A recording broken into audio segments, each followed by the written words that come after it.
was me trying to eat the mic. I don't fucking know why.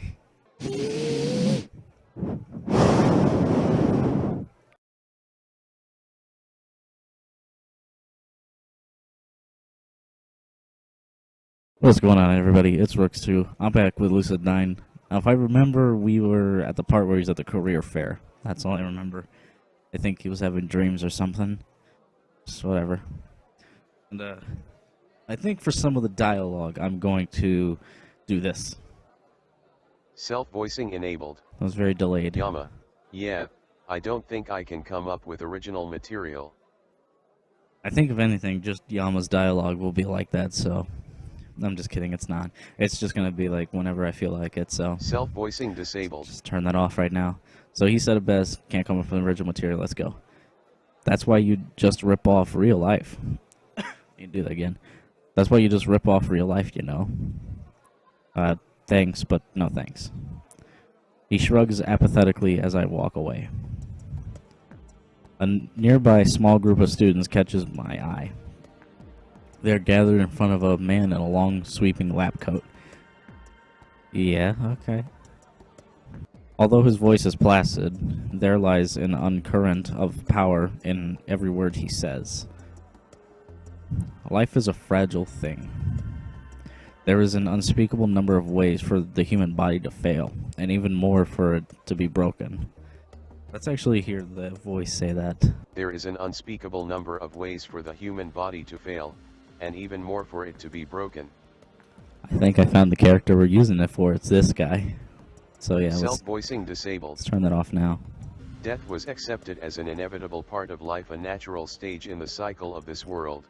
Sounds like the robot from Filthy Frank, or one of the episodes where like he had like a MacBook or something, and was just talking about endless pain.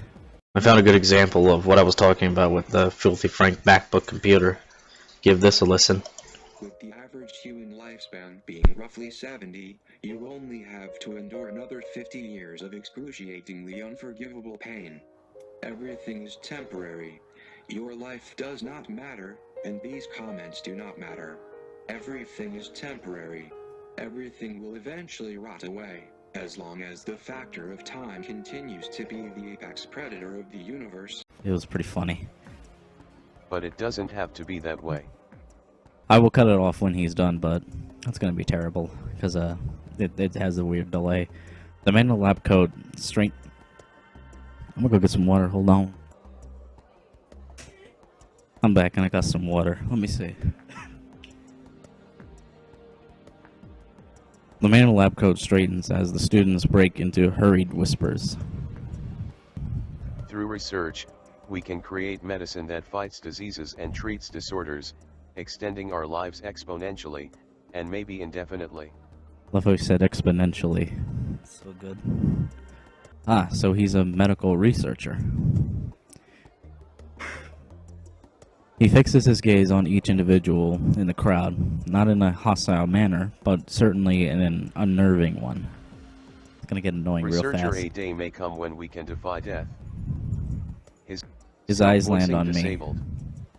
God, I Self-voicing forgot. disabled. I keep thinking his dialogue's coming up. Sorry, this is gonna be a really dumb episode.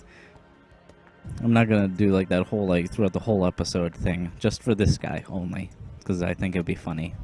It's not gonna be funny. Actually, no, it'd be a smarter way. Like, post me, edit the parts out where it says self-voicing, and I'm waiting. Just edit those parts out. That would actually be very smart. I'm reminding you now to do that. The intelligent arc of his brow and the commanding line of his jaw shift slightly as he examines me. I feel frozen beneath his piercing gaze. Isn't exactly uncomfortable, just strange. Eventually he turns away, adjusting the golden glasses that are settled on the bridge of his nose. They don't look golden to me, but okay. Researcher, if you seek to make a lasting influence on the world, join us at Way Forward Pharmaceuticals in the research division. Researcher, together, we can accomplish the impossible and prevent the inevitable. The crowd of students breaks into applause, their faces agape in wonder. I can only scoff. No one can defy death. Anyone who thinks otherwise is just delusional. As I turn away from the Way Forward booth, the PA hums to life. Should I do the voice thing for here? No, I'm not. It's just a PA. Attention students, Mayor Inori will be speaking at the center stage in 5 minutes. The students around me gasp. The students around me gasp audibly, breaking into frantic whispers. Mayor Inori here in person? Our school's important, you know. Why wouldn't he come? Come on, let's get a good spot.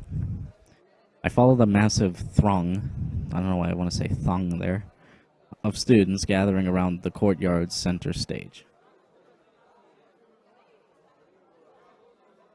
For those of you wondering, my dog is literally under my leg right now. She's like under my desk. I don't know why she does this. The dog's cute. Sure enough, Masura Inori, I probably butchered that hard, the ever-popular mayor of Ishimu, is in the flesh. He gives the students a coordinal wave from behind an impenetrable line of security guards. You know, back in my day, when dinosaurs roamed the earth... Oh, fuck off. This extracts a laugh from the crowd. We always ditched career day. We'd pop over to GFC. You should have seen it before it was You should have seen it when it was renovated. Stuff ourselves on wings. They were only double S's at the time. Shows you how far we've come as a society, eh? Love that little accent I gave him there. That's the only time I'm probably going to emote any other action except my boring monotone voice. The crowd chuckles again. Among them I catch the distinct tint of Elizabeth's giggle. As usual, she's eagerly jotting notes on her phone, hanging on to the mayor's every word. The brunette girl who's always around Elizabeth is also next to her. Surprisingly, she seems equally engrossed in the speech. And yes, I hated career day. Thought it was a waste of time. Thought they were restraining me at a time when all I wanted to do was explore myself. Who I was, who I wanted to be. But later I realized that I was thinking about career day in a completely wrong way. It wasn't about deciding my future, it was about exploring possibilities. That's purposefully me flubbing up, I'll say that. He allows a moment of thoughtful silence before he continues. The truth is you'll probably change careers multiple times in your life. In fact, the average number of job changes is estimated to be... I forgot. Just kidding. It'd be 15 times. You could be in med school all your life, but you have experience in construction, woodworking, design, architecture. I'm gonna hate doing this voice if he keeps popping up. Statistics, engineering. It's so funny to me. Why is this so funny to me? Well, because I'm purposefully messing up for this episode. That's so funny to me. Maybe even ostrich babysitting or bicycling fishing. God, I need to stop. Elizabeth smiles into her hand as the students laugh like a perfectly timed track. But as vast as the future is, you know what you don't want to do. I don't want to do this voice. Oh, why is this so funny to me? I gotta keep going. You don't want to be hurt. You don't want to go each day full of insecurities, doubts, fears. You don't want to be lied to or backstabbed or treated like a fake. Why? Why? Why am I making myself laugh in this situation? I usually don't laugh at myself. But I am. I won't lie to you. It's a nasty world out there. But I think that we can all agree that regardless of who we are or where we are from, we each have an important part to play in the safety of this country. So go on, explore. You guys are bright. And hey, you guys are in a better spot than I was. I thought I'd like nothing more than to become an anthropologist. Not that even I knew what that meant. At the time, it just sounded cool. His parting sentence, yeah, I hope he leaves. Honestly, if I had someone who spoke like that in my life, I would die laughing. Because that's so dumb. I don't know. I probably wouldn't though, but I just thought I'd put on an act there. Because why not? Definitely made my ass laugh. Would probably make yours laugh too. His parting sentence elicits another laugh as he steps off the stage, offering a final wave. The students erupt into cheers in response. I quickly shuffle away from the crowd before the noise overwhelms me.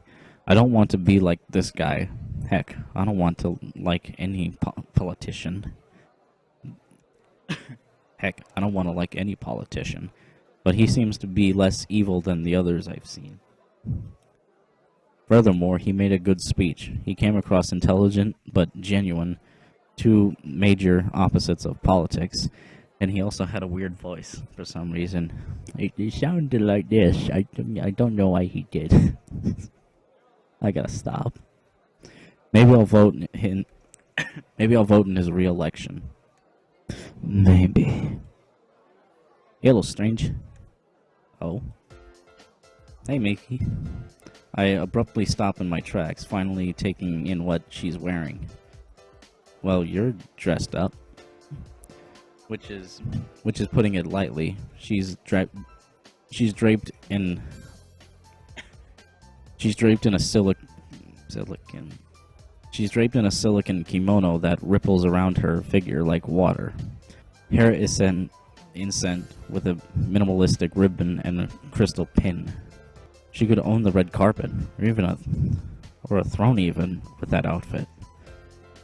Pretty, my mind supplies helpfully. I quickly grind that part of my mind to dust. That's all you have to say? Well, what are you expecting? Poetry? Oh, dearest, you liken yourself to a starlight with the eyes like the moon and a mouth like the purest golden flame the sun e'er did see. She promptly slaps me on the back. Very funny, Shakespeare #2. Although I am impressed, your recitation was pretty decent. I feel like she's insulting me, but she genuinely seems shocked. So, what brings you here? Do you want to become a model? What? Oh no. Oh, no need to be embarrassed. Male models are hardly anything new. However, they do tend to be physically fit. Do you happen to have a six-pack? I'll pretend I heard none of that. What makes you think I would ever want to be a model? You're standing by my company's booth. We are a modeling.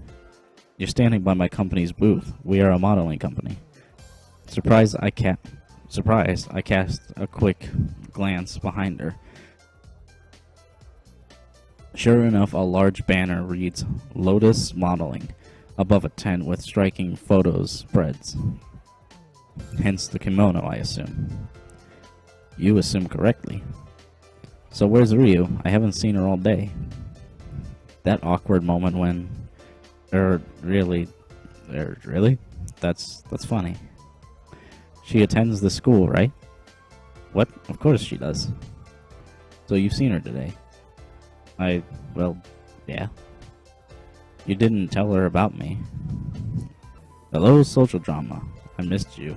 Not. How can I word this delicately, or better yet, avoid it completely? You should probably be getting back to your job. I have my eye on you, Yama. Do you really think I can't tell when you're lying? I believe in my ability to run. I believe in my ability to run away. Always the same, I see. I've made a mental note to harass you about it later. Until then, Yama. She floats back to her booth, greeting any curious glances with an effortless smile. Effortless smile, that's what I meant. A model? Her job is modeling. Somehow I find that a little underwhelming. I almost expected her to be involved in something drastic, like the Secret Service or the film industry or even the Olympics. All of those have almost no correlation. I say almost. But modeling, where you pose and change and smile for hours and hours? Adventurous, stubborn Miki? It doesn't seem to fit her. Whatever, guess it's none of my business anyway. It's time to see Mr. Ryota. Maybe next time. Oh crap. Maybe next time. No, I'm just kidding. I'm gonna keep going because I think... What are we at time-wise? 20. Yeah. We'll keep going. We'll keep going. But first I gotta take a sip. Doing that... doing the mayor voice was hard for some reason. I don't know why that made me laugh so much, but I was like crying after that mayor scene. I don't know why. Probably because I'm a basic white dude who likes Starbucks and shit. Yeah, I'll admit it. I love Starbucks. Not like it fucking matters. To me, a drink's a drink, and I don't buy no fruity shit either. Like, it's just coffee to me. I don't care. Did I just seriously get on a fucking topic of why I love Starbucks? Jesus Christ, I need to fucking stop talking. This time, he opens the door as soon as I knock. I must have caught him at a good time. Welcome, Mishimoto. We've been expecting you. He cackles maniacally and taps his fingertips together. You should have turned in your chair while stroking a cat. Huh, everyone's a critic. Would you have been rather left standing outside in the cold? Outside? It'll be in the hall. I'd be in the hallway. You seem awfully eager to prove your mentor wrong, boy. Well, or whether I prove it or not, it's still wrong, right? Ah, yes, but that would never fly in a court of law, you see. Imagine it. I declare the defendant guilty because from a metaphysical standpoint, it is true, even if we have no epistemological, I think that's how you say that, link of knowledge, link of knowing so. I just lost you. I get that a lot. Go ahead and take a seat. We've got more important things to discuss, no? Hesitantly, I slide into the nearest couch. I've always seen Mr. Ryota as an intelligent man, even if laid back, but I'd never actually, well, not understood him. I wonder how much brain mass he's hiding behind that cheery facade. So, the new transfer student, Misaki Kazuhaya. I hope you don't mind. I hope you don't mind. I did a little lookup on her. You can do that. Well, there's no explicit rule saying I can't use the confidential database. I'm pretty sure that there is. Nope. I may be faculty, but I'm not a teacher. It's only stated that teachers have to request special permission. I checked the loopholes. Something feels wrong about this. What did you find out? Well, if I tell you, then that's a solid breach of confidentiality. I don't want to go to jail yet. The food's too good here. Mr. Ryota, I really worry about you sometimes. And this is me talking. So instead, I'd like to hear your thoughts on the matter, Yama. How did you two meet? And you mentioned that she left. Yeah? Whoa. What is going on here? Let's keep going. I closed my eyes, letting the even constant hum of the air conditioner calm my nerves. Then I started Then I start talking. I thought I heard something. I didn't. It's particularly subconscious. My mouth dutifully, however you say that word, repeats the train of thought running through my mind. Everything is calm, clear, slow. Therapy, something that I've gotten used to over the years. So I easily turn my brain to the topic of interest. Misaki Kazuhaya. I'd met her when I was young. Not too young, a baby still forming thought patterns and ideas about the world, but young enough to be highly impressionable. It had to have been on a day when I thought nothing could make me smile. Not the vibrant lanterns strewn between the roofs of multicolored booths.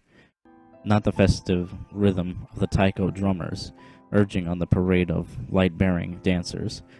Not the stands in which a variety of nutritional questionable foods were being served. Not even Ryu. Ryu who dragged me out of the house despite my best efforts, to stay miserable. It was only around an hour into the festival, but I was ready to go. When Ryu went to the bathroom, I seriously considered ditching her and going back to my room. Apparently, I was scowling deeply at that. I didn't know it until a passing girl suddenly stopped in front of me. Annoying girl? Okay. Does your face always look like that? To say the least, that didn't help my foul mood. I glared up at her. She was pretty. Well, that was the first thought in my head.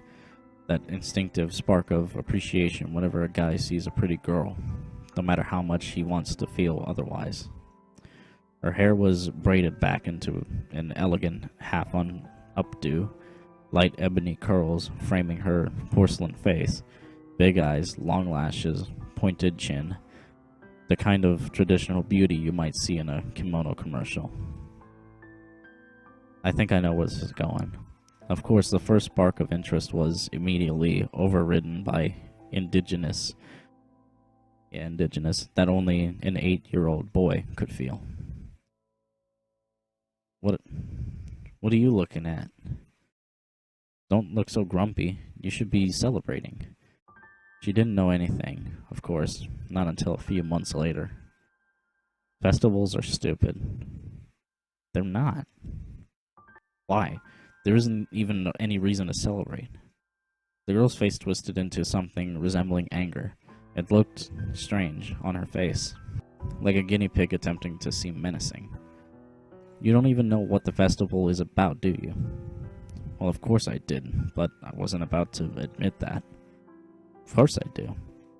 Oh yeah? What's it about? Well, you make lanterns. Uh-huh, and? I fisted my hands in her condescending tone. You write wishes on them and stuff. Wrong. I'm not. Yeah, you are. You don't write wishes. You write what you want to tell dead people. Ridiculous, I should have said. Why would I even want to talk to dead people? But I didn't mock it. I couldn't mock it. Dead people? Yep, I can write a message to Auntie on this lantern and she'd see it. How do you know that?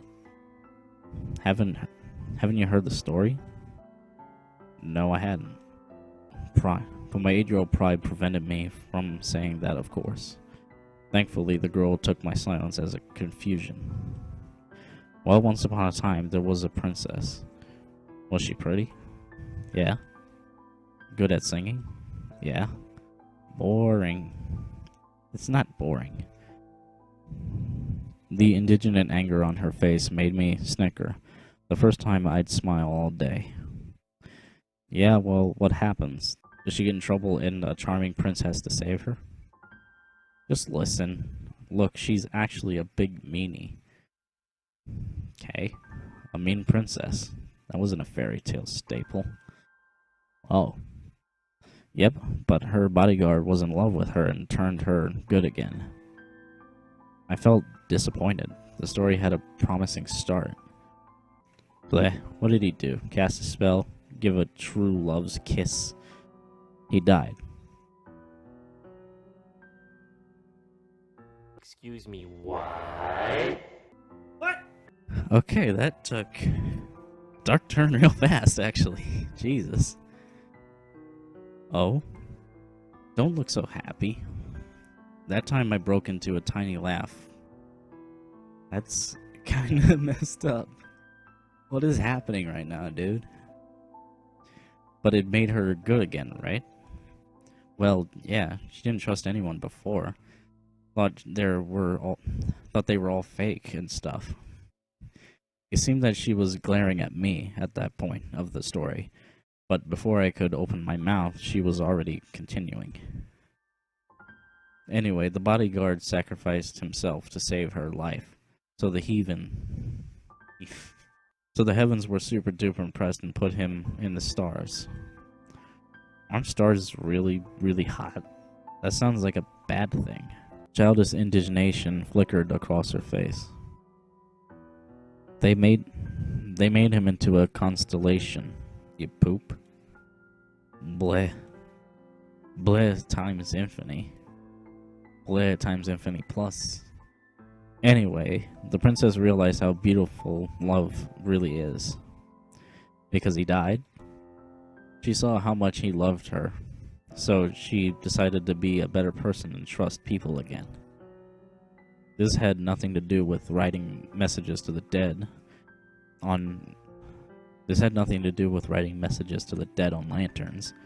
I was rapidly losing interest. Let me guess, she lived happily ever after. Well, no, the bodyguard died, remember? I liked this bodyguard.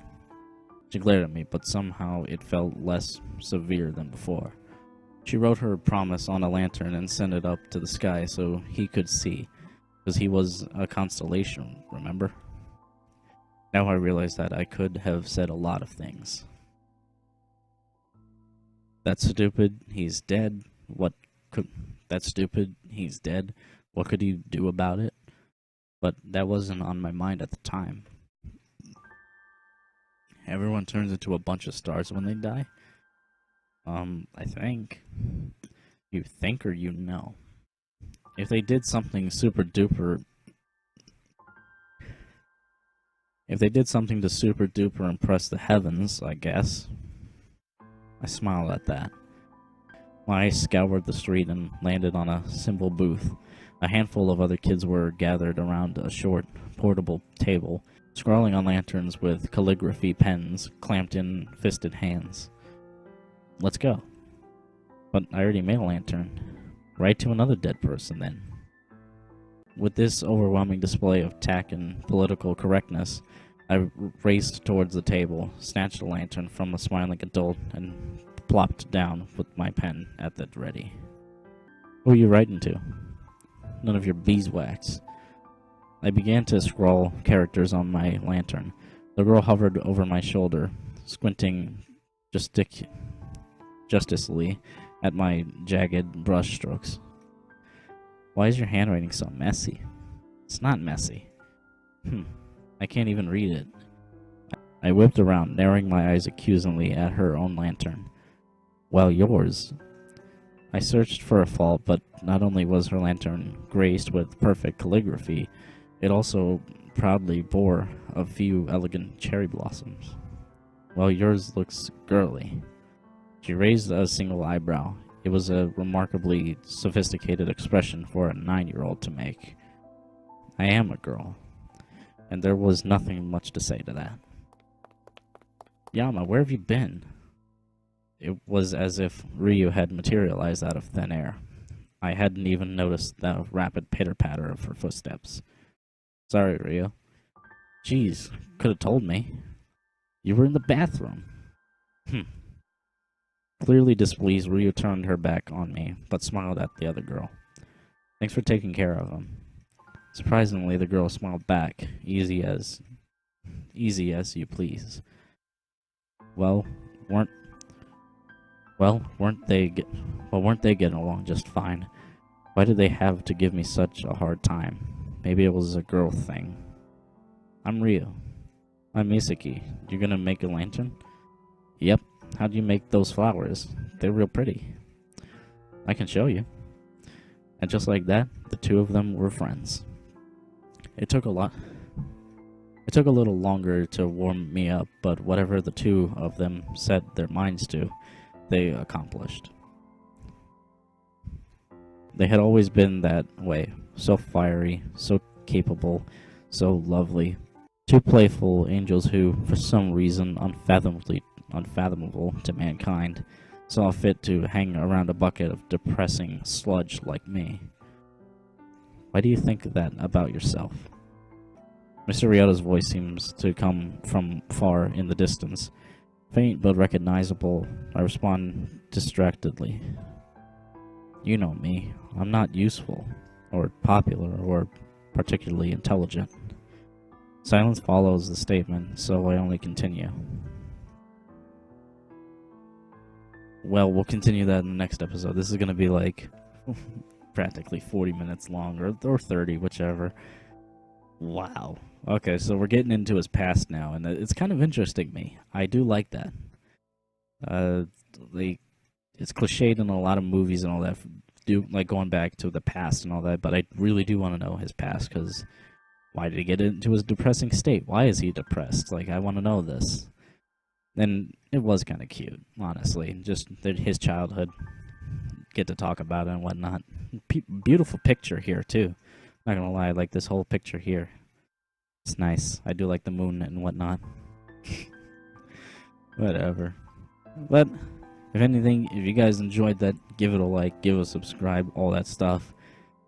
And yeah, that's pretty much it. I can't think of anything else, but as always, I will see you guys in the next episode. Peace.